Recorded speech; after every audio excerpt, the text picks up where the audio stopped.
Hello everyone, welcome back to Nimside.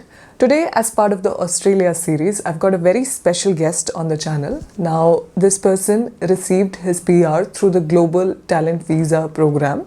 Now, Global Talent Visa was one of the PR options that I covered in one of my other videos. You can see the link somewhere pop up on the screen right now. Now, Global Talent Visa, according to me, is the fastest PR route at the moment in Australia. It's being offered in quite a lot of numbers, and it's very good for people who've got a lot of experience in their fields or have done something exemplary in their own fields. There are a list of sectors that are listed. So now we'll move on to the video. I remember you telling us about your PR journey and everything. And thank you for being willing to share about your experience also, that how you got your PR and like what was the process involved and everything. I'm really glad that you could be a part. Thank you so much once again.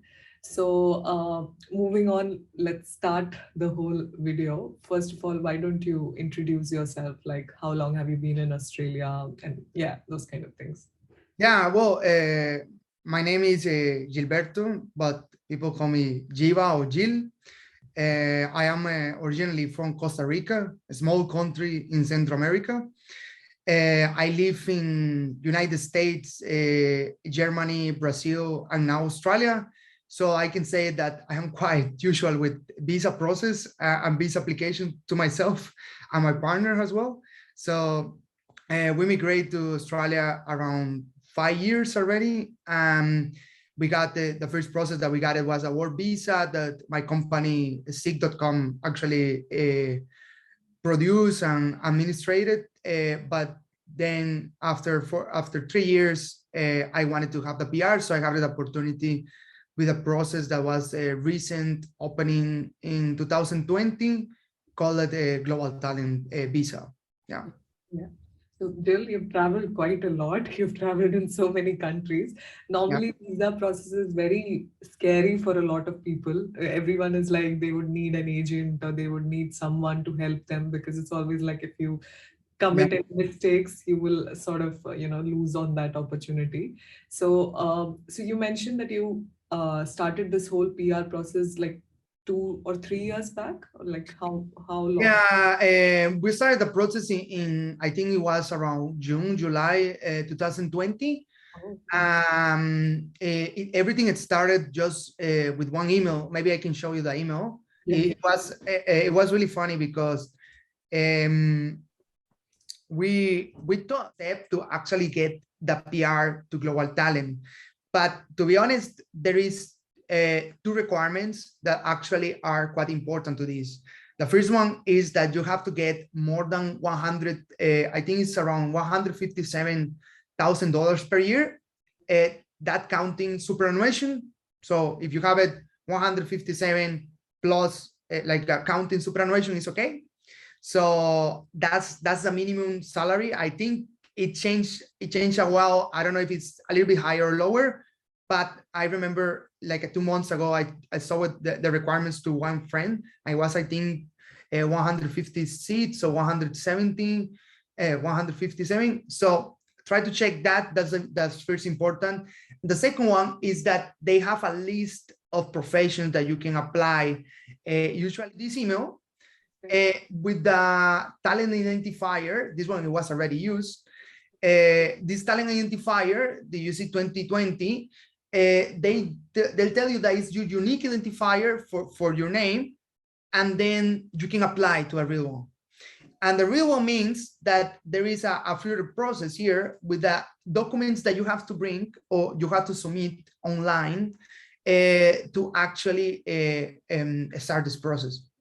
So that was the first process. So it won't hurt if you said, I am not sure, I don't know how to do it. Well, just do the form of interest first, because the form of interest take around 1 month to respond to you if you actually are eligible or not. So afterwards, then you can know if you can apply. Otherwise, if they say no, well, you don't waste your time, or actually know what is the reason of rejection. Got it. Yeah. So Jill, just one thing. So people who are like outside Australia, who are like earning a decent income or something, yes, can they also apply for this expression of interest? Yeah, they can. Actually, have a friend, Brazilian friend. She's a postdoc, PhD. She didn't have any contract, but she got it. Like it works like this. That doesn't. I didn't want to enter in details, but also the part of the global talent is that you can actually demonstrate to a government that you are a high skilled professional, right? So you really need to put papers, if you publish any papers, diplomas, degrees, any reference or grades as well from your degrees as well. And also they have a one part, and maybe is here in the global expression, that actually this says evidence of the global talent, right? And they said employer or attachment on employer as well, income as well. They're asking right now, what are the if you see the highest qualification, evidence of the high qualification, also how you're recognized internationally. Okay. So they have this part, that nominator. This is quite important because if you don't have employer, you can have a nominator. In the case of my friend that was outside of Australia, and she got it to apply with the subclass 124, that is similar to if you are inside Australia, they need a nominator. In this case, she did it a degree in Australia a long time ago, and one of her professor, the supervisor, actually gave her a reference letter. Mm-hmm. So any PR or Australian citizen that is working in the same area as you can give you a nomination. Can say this person is a great, I work with them or I know them, and I can nominate them. Is if the person that is nominating you actually is quite like this professor of my friend, he was high qualified, so it was okay, but it cannot be any person, right? It cannot be your sister that has a PR or your brother that has a PR and you don't have it. Like it has to be someone who is related to you academically or in their profession and can dominate you, right? So that it can work as well. I didn't do it with nomination, so I don't know how it works, the process as well. So what I recommend you is that actually some of the people, I think they do like 3 months of free work. I don't know how, a placement. So some people ask to a company, look, could you give me a letter saying that I'm a good professional after the placement, that I did it for free? And they do it, and then you can also do it as nominator.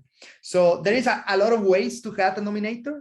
Just be creative and try to do the expression of interest, right? The expression of interest doesn't cost, right? So you can try as many times. It takes 1 month to respond to you, and you can retry again and see what happens, right? So this is your advantage right now. Yeah, that's a great tip, Jill. Thank you so much for showing about that expression. Yeah. So this would be like the first step, right? If you got this email saying welcome to, and this is your identifier, then that means that you got 80% of the application done. 80% that they will say yes to you when you apply. Okay. 80%. So this email comes after you submit the expression. Yeah, after 1 month of submission. Like it was around 2020, and they got it exactly that one. So they know exactly. Okay. They know exactly. It took 1 month. They review my papers, and then they say just apply, please. Jill, so for that, Jill.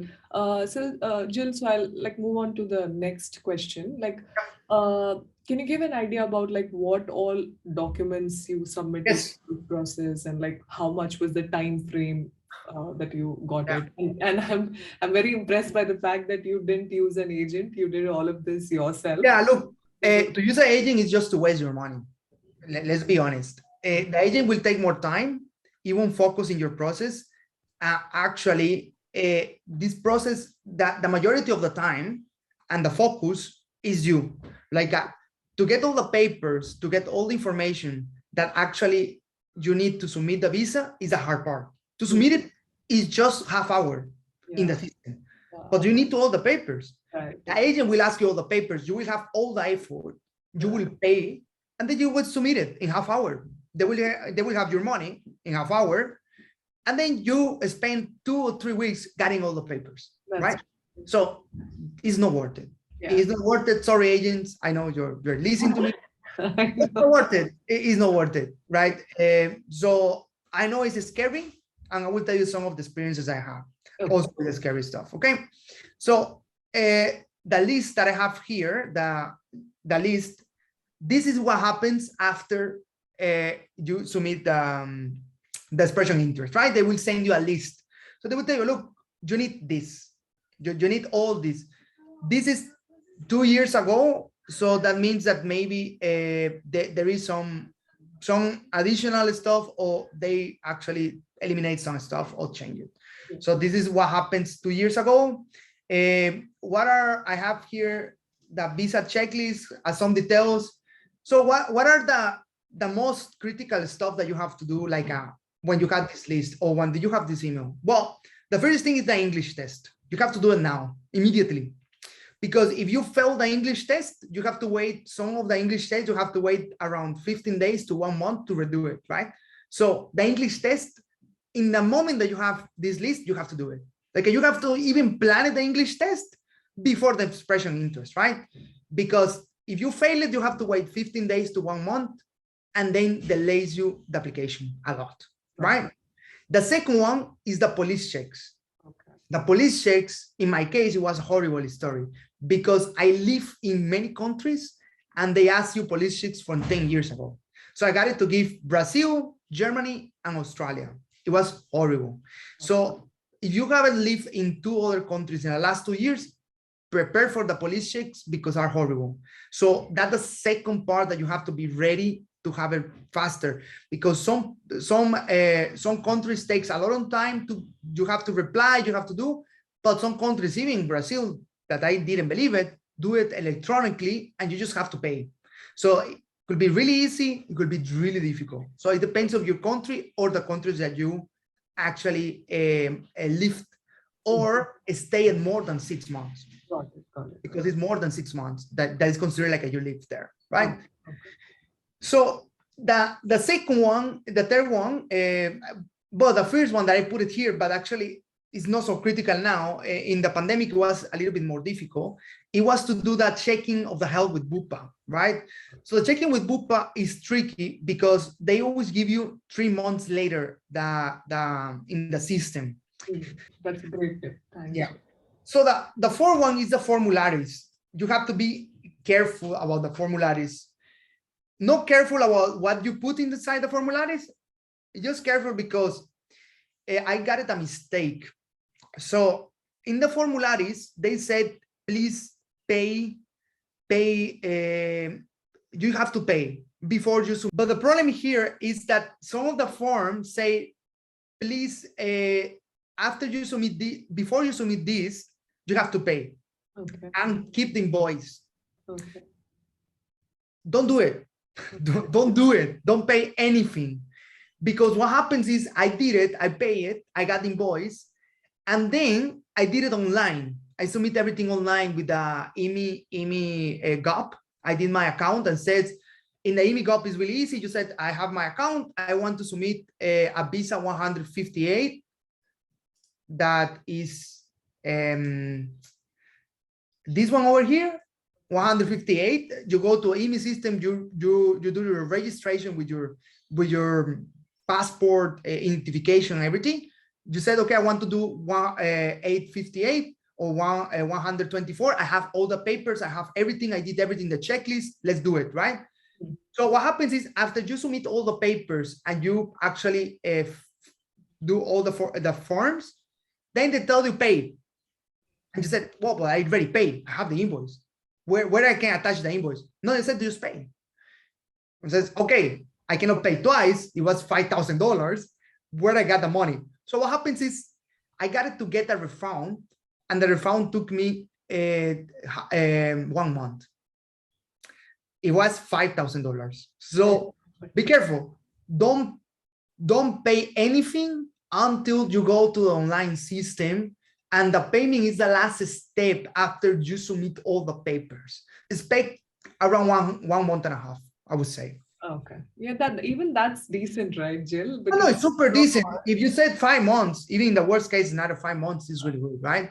And 90 days, yeah, you will get in 90 days. So one of my friends actually submitted like 2 months ago, and he got it in 1 month. Oh, okay.